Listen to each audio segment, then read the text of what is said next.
Welcome to From Loneliness to Overflow with Matina. I'm your host, a holistic healing coach, divorce recovery coach, and a passionate advocate for personal growth and your guide on the journey to healing. This podcast is for those who are struggling with the feelings of loneliness, disconnection, feeling stuck, and who are ready to discover their inner potential and live a life overflowing with love and connection. Inside, we're going to explore the path from pain to transformation, bridging the gap between loneliness and abundance through heartfelt conversation, spirituality, energy work, and self-awareness. So let's get started on this soulful journey together. Our guest today is Meg Campbell, and I can't wait to hear how she bridged that gap for herself and what insight she has to share with us today. As always, thank you for listening, and let's go. Meg, welcome. Hi, Matina. Thank you. I'm so happy to be here. Thank you for inviting me to this conversation. It's a powerful one. Oh, thank you for being here. But before we do anything else or we dive into exploring how your journey has been so far, tell me more about you. Tell our listeners what you do in this beautiful world. I feel like that should be a very simple answer, but for me, it's like it's ever evolving, right? It's like I'm just always changing and growing and finding new things that I love to do and explore and new ways to help people. But what I do, I guess, in my job and in the world, I've been an entrepreneur in the holistic health and wellness field, and I'm for probably over 8 years now.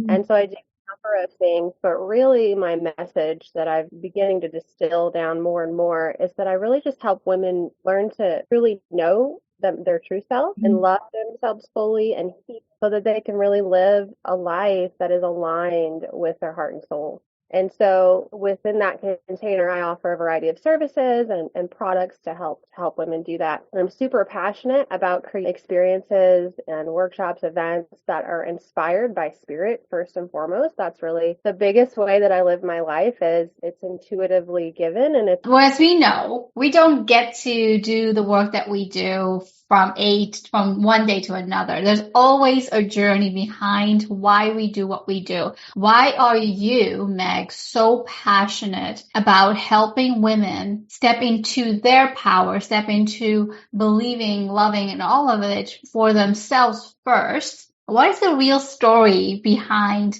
the Meg who possibly didn't have that in the beginning to where you are today? Yeah, well, you're head on there. I'm inspired to help women and support women in this way because I've walked through it. You know, I didn't have a great childhood. There was emotional and physical abuse. I felt extremely alone. I mean, I had people around, but I was alone, emotionally alone. And I didn't really realize how alone I was, I think, until the last few years. And moving into I honestly, I don't remember a lot of my childhood. I realized I dissociated a lot.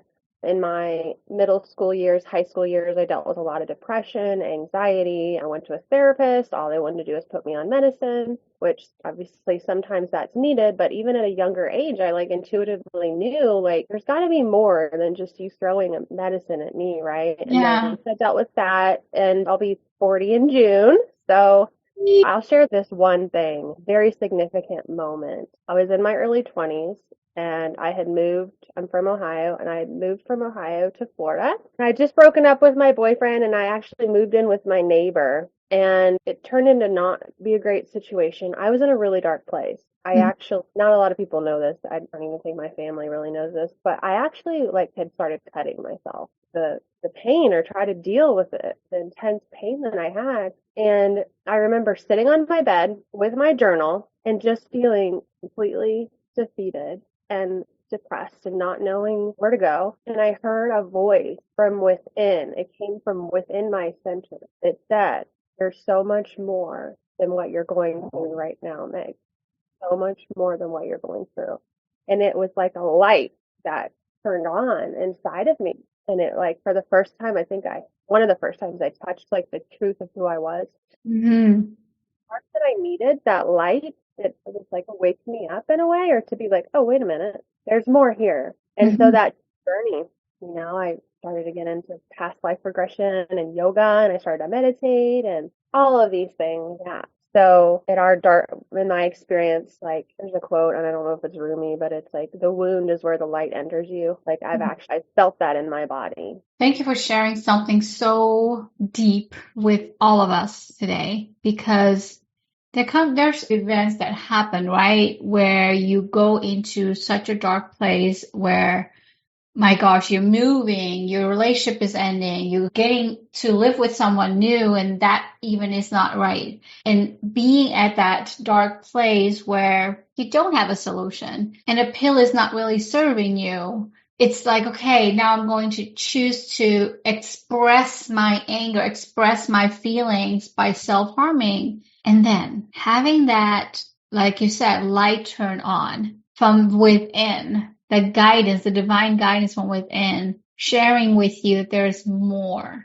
I know you shared that you stepped into all of these different experiences, but I can also imagine that when you're in that moment of where you hear that there is more, that there are more questions at that time than answers. So how did you deal with that? Because so many of us deal with the questions in that moment, then that we really step into what this means, or how, okay, now I've heard this voice, and then what? Exactly. And then what? And I think at that time it was like I just followed my curiosity, and it was kind of like a very childlike, like, ooh, what is this? And it was like this pull, and I wish I could remember like what were the next step that I followed, but I think I got into yoga. I was waitressing at the time, so I was talking to somebody and they recommended a book, Brian Weiss, which is a past life regression CD. I got that.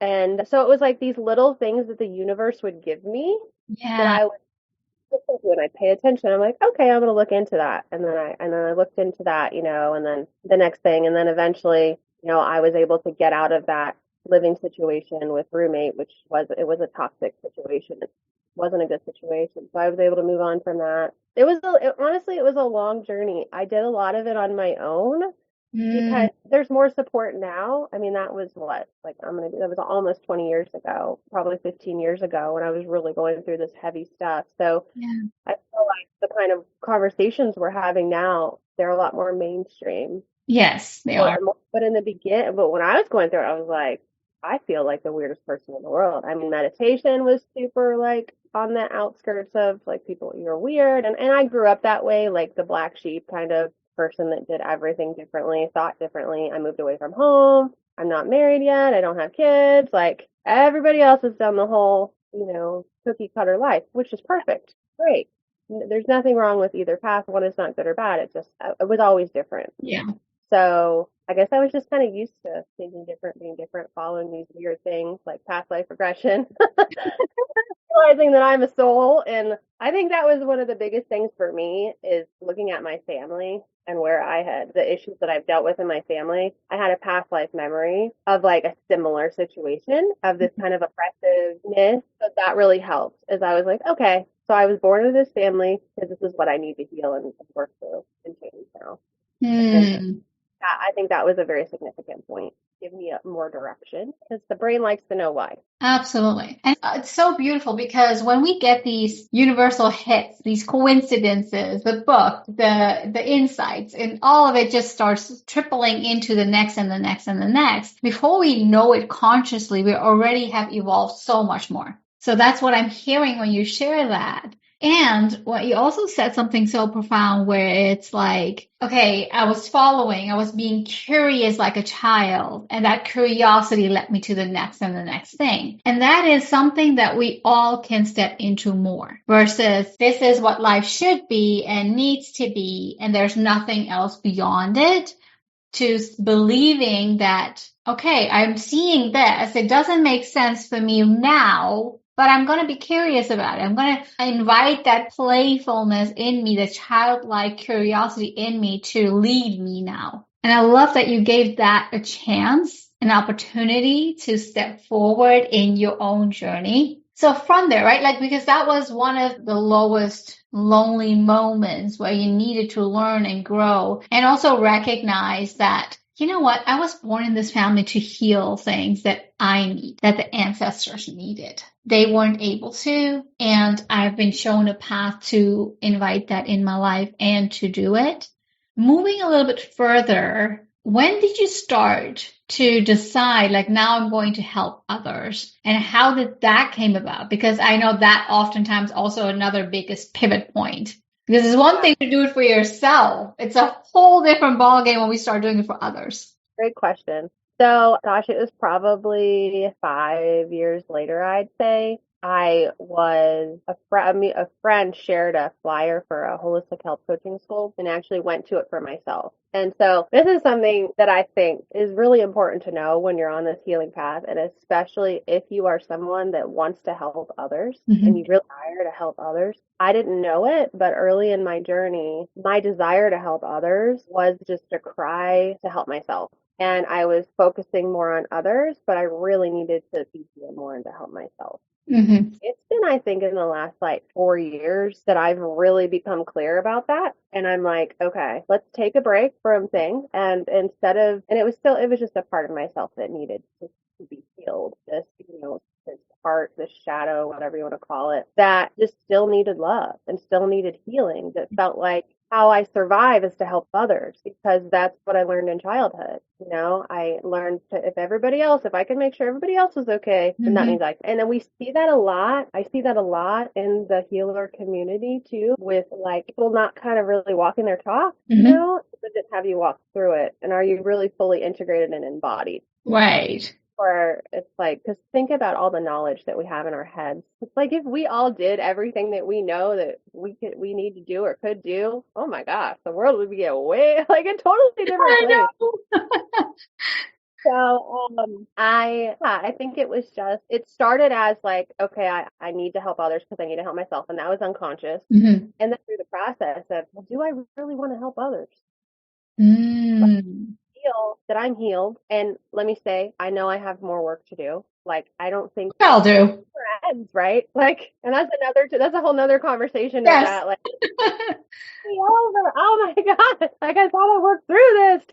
I've been there many times, so I just want to I'm not claiming I'm not fully, we all do the best we can and we're on our own paths, but I've done a lot of work and enough work to be able to to see that clearly and to say, okay, but do I really want to help others? Is this coming from a place of love and a genuine concern in my soul? Is this what my soul wants to do? Or is it just a way that I'm still coming from my wounding? And so I've had that conversation with myself, and 100%, yes, it's a soul calling for me to just liberate women, help them know that there's so much more than what they're going through. So tell me more about that, though, because so many of us don't feel that we have someone to share our thoughts with, or we feel alone in this journey of exploration of new things. So you just mentioned that you had a conversation with yourself, do I really want to help from my soul, from the need that's something that's been given to me, or am I doing it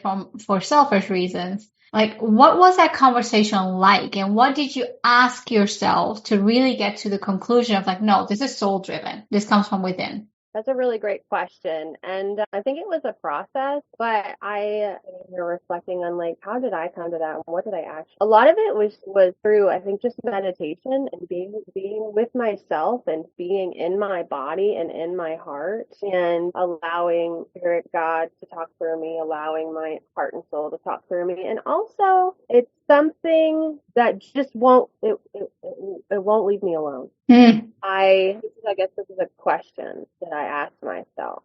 If I didn't do it, would I feel like I'm missing something? Would I feel, it's just and this is such a great question. Thank you for asking me this, because I've never reflected on this really. And I think it's something's missing. Something would be if I didn't do it. I just wouldn't be as fulfilled.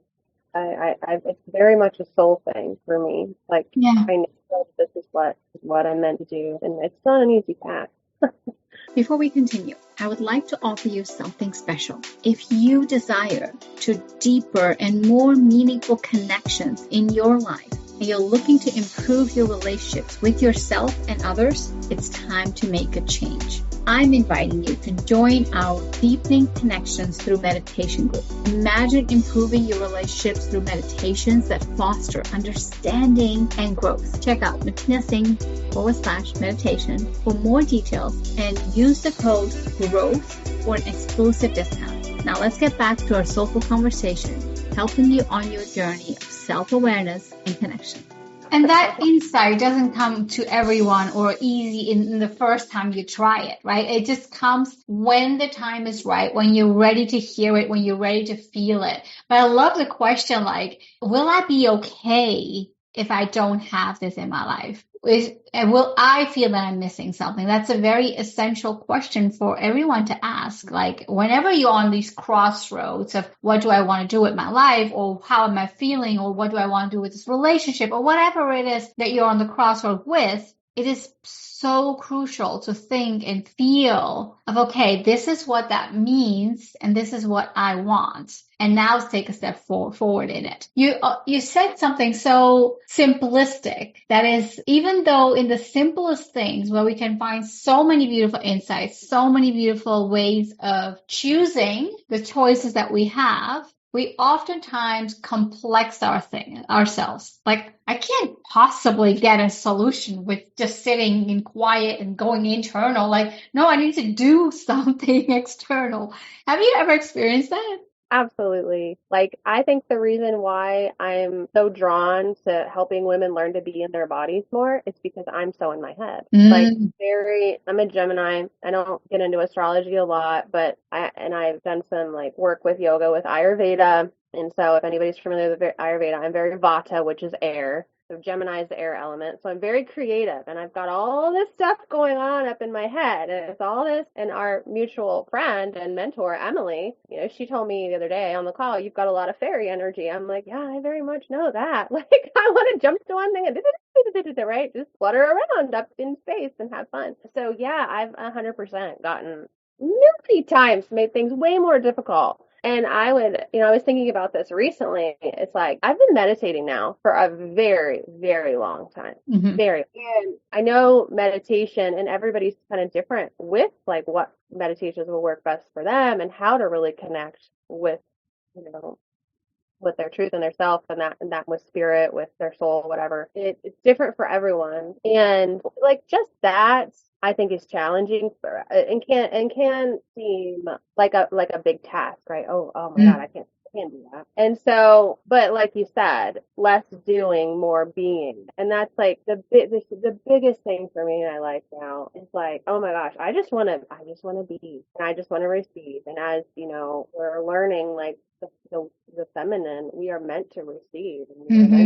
It can be this kind of big step or feel really big when you're moving in this way in life, because we've lived from our minds for so long. We've lived a certain way for so long. So it's kind of like stepping into this whole new way of being and learning. And so just giving it like a child, like, it's really going back to that childlike approach and that curiosity and giving ourselves a break. Yeah. Learning to crawl. You're not sitting there or walk, you're not, oh my God, I can't believe you just fell down. How, like, horrible. Like, you don't know how to walk yet. Like, you're trying like the first time and you fell. Sweet little baby. Like, why are we going to talk like that to ourselves, Yes. I can relate so much to what you're saying right now, because you're very right. From the minute we're born, we're always evolving into the next doing. Be that education, be that finding your partner, work, like life in general. It's always about doing.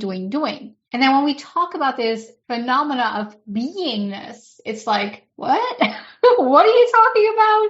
Why would I be sitting still for a day? Or why would I meditate for 20 minutes? Why am I not listening to music or getting guidance through it? Why do I have to sit in stillness of it? Like, my thoughts are going all over the place. Like, yes, of course they are, because they never got the opportunity for you to actually be present with them, to hear them out loud, to receive the wisdom, and sometimes, or actually oftentimes, the negativity that we have for ourselves on a daily basis. Yes, especially as women. Especially as women. Yes. Not meant to, but in their own ways. It's different. The element is different because the way that we are, the way that society teaches us is different. Yeah, 100%. So we have, like our generational upbringing and that whole lineage, right? Yeah. And then we have the influence of society. Mm-hmm. So it's like if you've never taken a minute just to stop and step back and assess, like,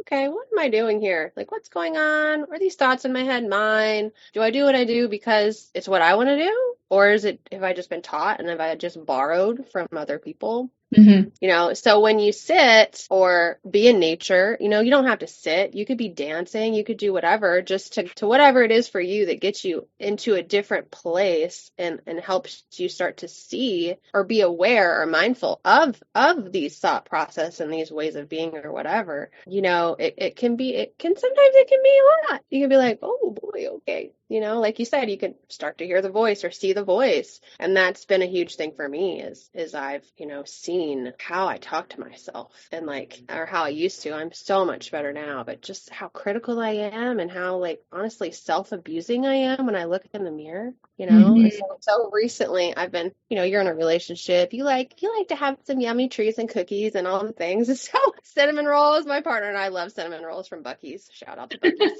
They're the best cinnamon rolls ever. Anyway, so my stomach, I've got a little bit of extra weight on my stomach than I usually do. And you know what? I'm like, this is great. I love it. I don't mind. And I'm like, damn, I have grown because or I would have been just, so hate, self-hating and shaming. Yeah. Yeah. One other thing I want to talk about as far as meditation, because it's a analogy that really helped me, is I like to think when you're meditating, when you're watching clouds move in the sky, go by in the sky, that's what it's like with meditation. You just you're sitting there watching the clouds go by, but you're sitting there watching your thoughts go by, and you're just becoming aware of them. Yes. You're not attaching a story to it. You're not making it mean anything. You're like, oh, there's a cloud, there's another cloud, And so I just have always loved that analogy. I love that. It is about becoming aware of your thought versus, oh, I'm thinking this way because, or this is my to-do list and I need to get to it soon. It's like, yep, I'll get to that. Yep, okay, that's another thought. And allowing it to flow in the way it needs to flow. And our brain doesn't like it. At least for me, it was like, no, what does this mean? Why are you thinking this way? What happened here? What happened there? But you're very right in saying we attach a story to it. And now we get lost in that story and we are tangled with the story versus just being back again and looking at, oh, okay, that's what it meant. That's what I'm thinking. That's what is coming through now. Oh, that's powerful. Okay. Wow. There's so much that we have discussed today, from the innocence of a child to curiosity to meditation to going from your lowest low and trusting and stepping into evolving into the next and the next thing that you are being shown, that you're being guided to, and that these coincidences of life just become like stairways to the next level of life. And yes, we always have something to improve, if you will, in ourselves that we believe. But for someone to do the work that you do, all we need to do is be 10 steps ahead of the other person, to be able to have a meaningful conversation, to hold space for them, to guide them and support them in their own journey. And I'm so, so grateful that you're choosing to help women empower themselves and step into the path of healing what is right for them in the way that's right for them. There's no right or wrong here. There's no, this is the only way you can survive, or you have to survive, or you have to thrive. There are a multitude of ways that we can do that. And meditation is just one of them. Oh yeah. I'm so glad you're saying this, because that's where my brain was going as well. Is this is such a huge conversation, healing. It's a huge conversation. And I think, if somebody is new on the path or becoming curious about this path of healing, to really, have that awareness that we talked about with wounded healers, be aware of that. And also that it's a journey. It's a journey. It's not going to be one thing, like you said. And then everybody's path is so different. And I know for me, I had a lot of unresolved trauma that I honestly wasn't aware of. Mm-hmm. And a big thing too is that lives in your body. So we're talking a lot about being aware of our thoughts and our mind, but I think it's really important to know that everything is held in our body as memory, as emotion. Like I think it was Dr. Candace Pert, she's now passed, but I remember finding this 15 years ago when I was in my deep dive is like molecules of emotion she talks about. And where I made the connection with yoga and actually the Western science in the medical world is like Dr. Candace Pert identified that the emotion they're molecules, they're stored in your body as memory, as trauma. So, to be able to connect with a good practitioner that has like, I guess, like a bird's eye view of the whole entire thing and can say, okay, so, and look at all the different things you have going on, and then to be able to suggest a path that will get you to where you need to go in the quickest way. The one thing I would say is nervous system.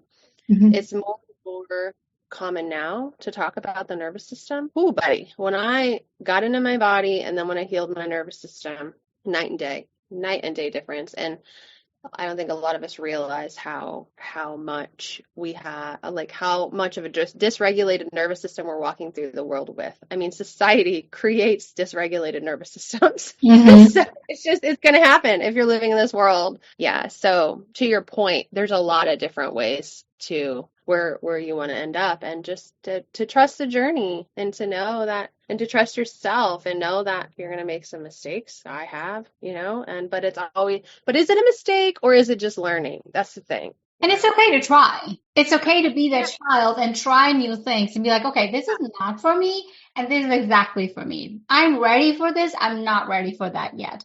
Like, it's okay to step into something new, feel it, experience it, and then from that place, decide, am I going to go deeper or am I going to step away from it? Either way is fine, but we always, always, always get to learn and experience something new, something different in it. And that's the journey. That's the juju, if you will.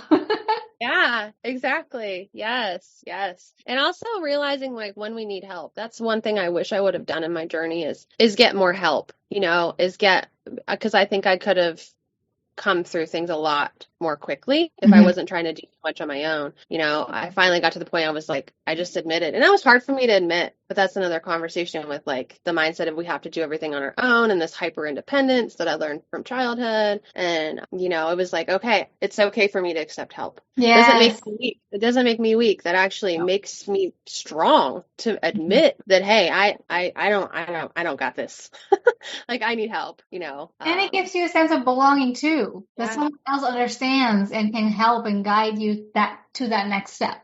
Exactly. Yes. Yes. And like, it helps to know, and as I bring women together in groups together, it's so beautiful to see people. It's kind of like the light bulb goes on for them when we're sharing. It's like, oh man, I'm not the only one that's dealing with this. It's not as isolating. And it's great to know that. What is it? I think it's Megan Watterson that said, this is kind of not a very positive quote, but she said something like, being human is the trauma we all share. And it's kind of, I would say doing human is a trauma that we share. Being human is when you start getting into your beingness, it becomes untangling of the trauma. Oh, that's my experience. That's good, girl. I love that.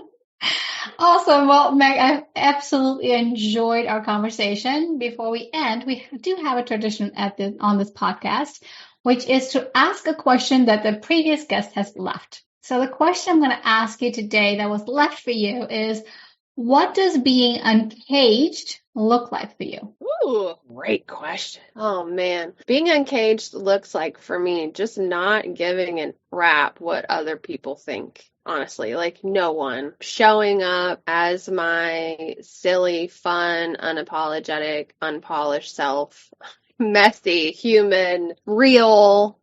Yeah, and being able to make decisions because it's what my heart and soul wants, not because of what I think others are going to think of the decisions that I'm making. Yes, yes, and yes. Oh, I love it. Love that answer. Love your energy. Love the conversation. I'm sure that our listeners have received exactly what they needed to from this conversation too. And if you like our conversations, please do subscribe because we love to have and bring you to an awareness of all the different methods and ways that people can find and are out there to help yourself along in your own journey, going from your loneliness experience to your abundance to living in complete sync with what you are meant to experience in this life. We will definitely share all the links and how you can get in touch with Meg in the description, and I look forward to seeing you next time. Thank you. Thank you for listening. I hope this episode has helped you to feel less alone in finding tools towards a life which is overflowing with love and purpose. If you enjoyed the episode, please take a second to rate and review. Each review helps us to reach more individuals who are seeking healing and personal growth just like you. And don't forget to take a screenshot and share your aha moments on your Instagram stories and tag me, Matina. See you next week. Take care.